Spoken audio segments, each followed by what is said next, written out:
I got the buyer's agent math. I looked at the numbers and I said, well, that's not fair. And I went out on my own. I did one math problem and took the leap.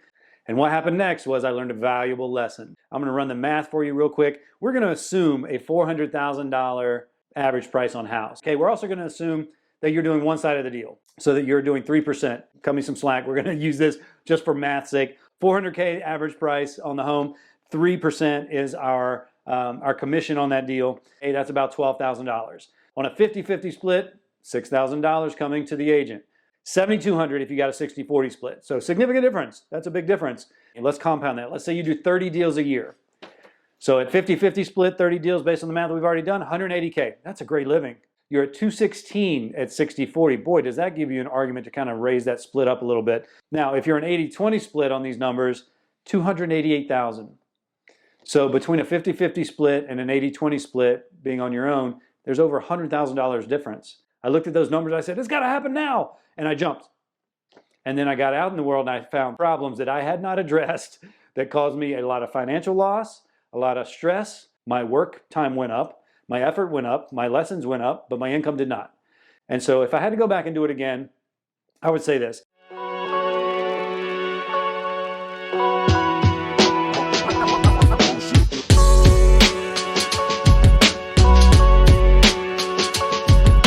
Markets like we're in now, it's not uncommon for agents in real estate to really think about leaving their team or leaving their brokerage. On some level, we think that I'm not the problem. maybe the leadership is the problem. Maybe my brokerage is the problem. Maybe I'm not getting what I need. And while that may be true, there are certain things that we need to think about before we make such a big jump. I have changed brokerages and teams a lot in my career.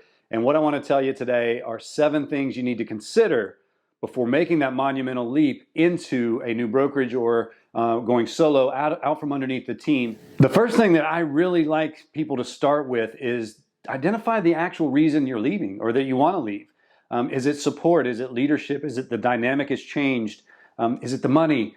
Why would you want to leave a brokerage or a team based on what you are getting or are not getting? I think really understanding that reason, that desire, is really the first step. It really is knowing what you know about your business and where you're going and your growth. Be very specific. Am I not getting the leads I want? Am I not getting the sales training I want? Am I not getting the support that I want? Are they never available? Is the brand not congruent with my beliefs and my values?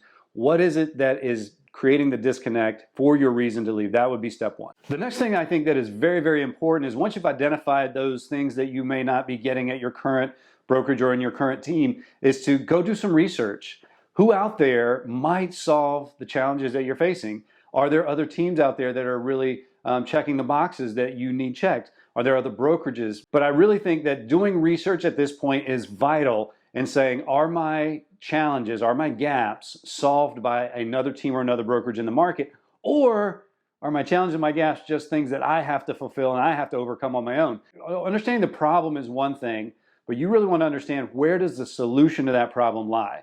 Is the solution in another team or another brokerage, or is it kind of my deal? If you're looking at why you want to move and you're saying, I want to move for these 3 reasons, and those 3 reasons can be solved by that brokerage over there that you've researched and identified, now it makes sense to move on. And that way you can really make decisions based on solution, not based on guessing or hopes.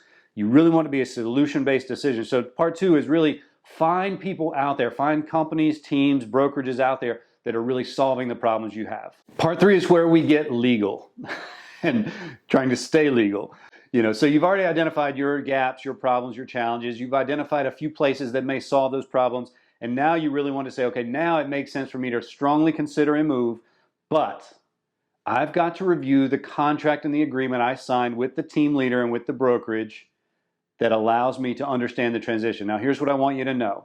In most states, maybe all states, if you have a listing, that listing belongs to the brokerage, not to the agent. It's not unreasonable that if you say, I'm leaving the brokerage, that client has signed an agreement with the brokerage, not necessarily with the agent, and they can keep the listing. It is not out of the legal response or possibility for that brokerage to keep the listing. So you want to understand that, understand what's at stake. You also want to understand non-compete and non-solicitation agreements.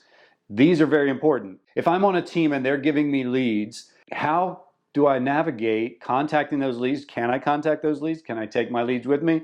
Is there a referral fee? What is the arrangement that I've made, that I've agreed to, and how long is it with my brokerage, my team leader, the team, the organization, and how will that prohibit me or benefit me in moving forward? You really want to be aware of it. I've been a part of some non-disclosure agreements, some non-compete agreements that really shackled me and prohibited me from doing my work because I didn't understand what I was getting into, and I made the decision too soon, and I was like, oh no, and now I can't call all those people that I've been talking to for the last 2 years because I signed this non-solicitation agreement, and I've got to really honor that, or otherwise legal action can come. Again, I don't say that to fearmonger. I want you to be educated, and I want you to make good decisions, but I really think to avoid any kind of legal issue whatsoever, you want to understand it, have that discussion at point of leaving, which we've not had yet, and really create a friendly way of transitioning that serves the client best. Step 4 is really preparing for that transition. Now, what I mean by preparing for that transition is how are you going to care for your clients? Now, in real estate,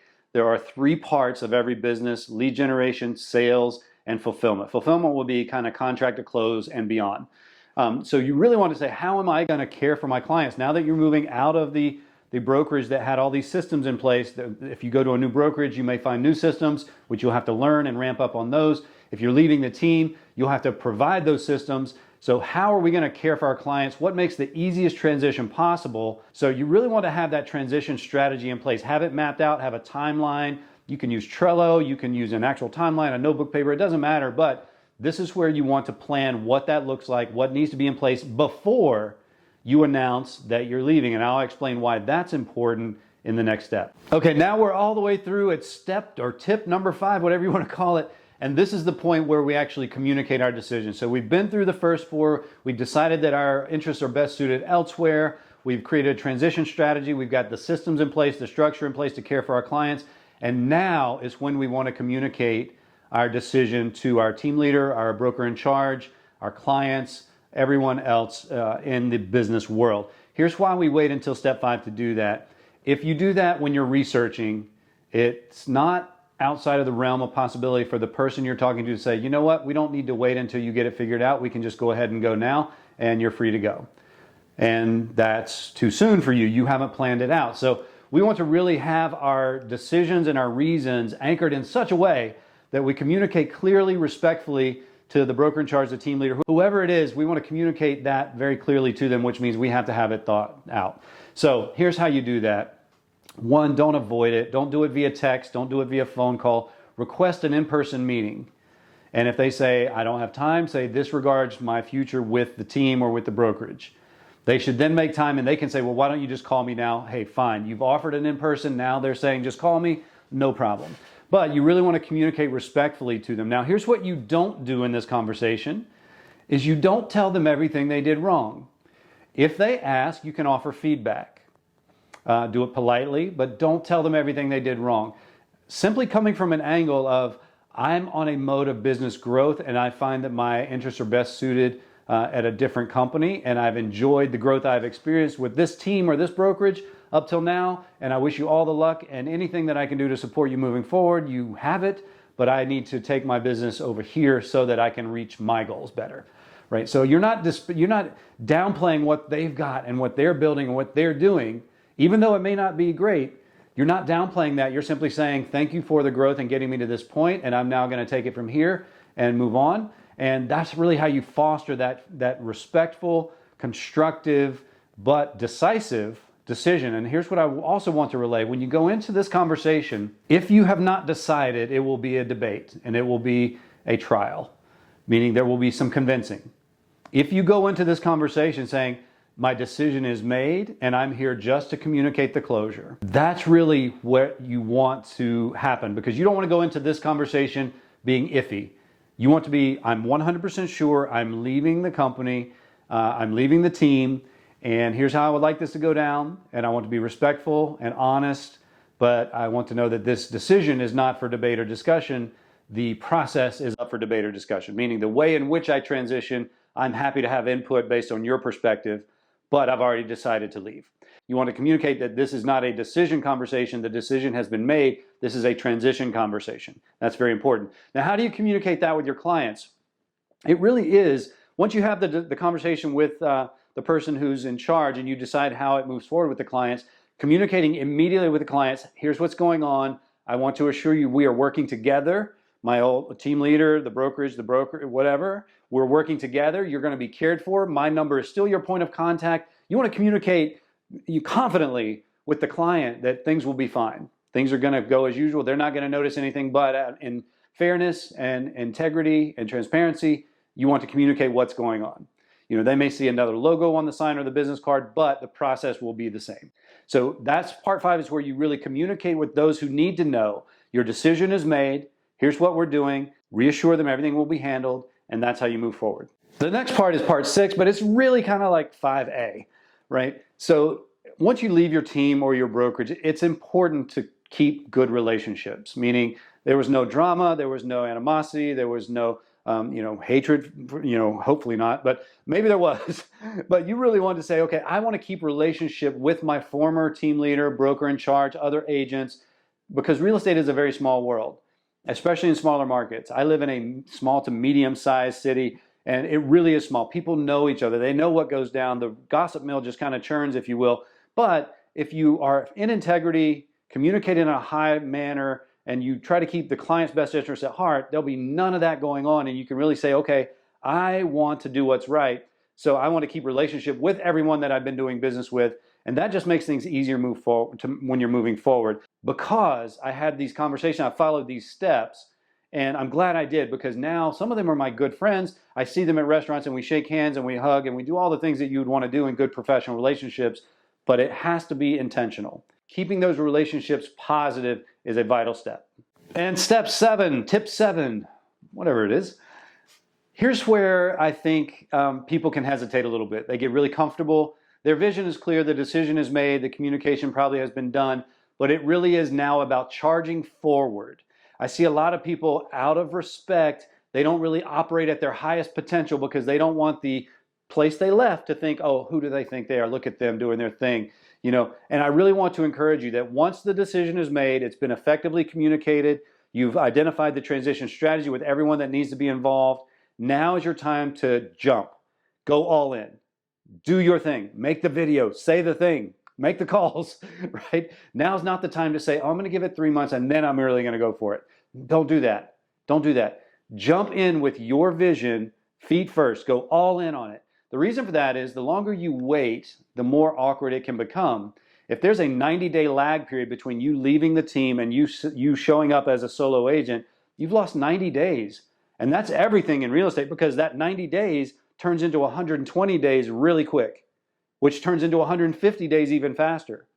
So the day that you leave the team, that it's been communicated, everyone that needs to know knows, the process is mapped out, that day, I want you to start your marketing. The people you leave are not going to wait for you to get your feet on the ground before they start moving forward saying, we need new agents. I've talked to an agent that left their team in the morning. That afternoon, I saw a video from the team leader that they just left that said, I'm hiring new agents.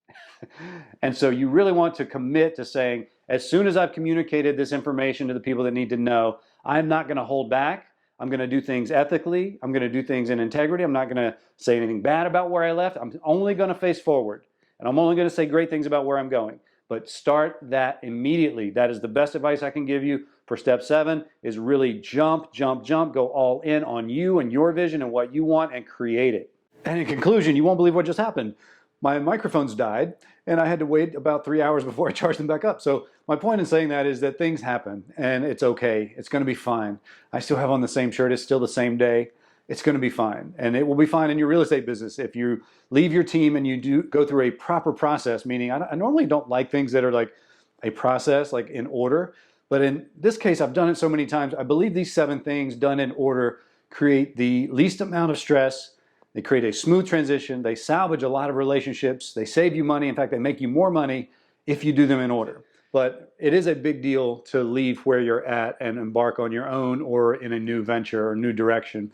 And I want you to take it seriously, because it can mean the difference of you staying in business or not staying in business in the market like we're in. So if you have any questions, please put in the comments below, because I know you're not the only one that has that question. And that is the best way for me to help you, but also other people in this community to help you, this growing community to help you. So if you found this video valuable, as always, I want you to give me a thumb bump. And also consider subscribing. There'll be more content coming out like this every week. And we're going to talk about real things in real estate and how to really move the needle and get what you want. My name's Kevin. I look forward to seeing you next time.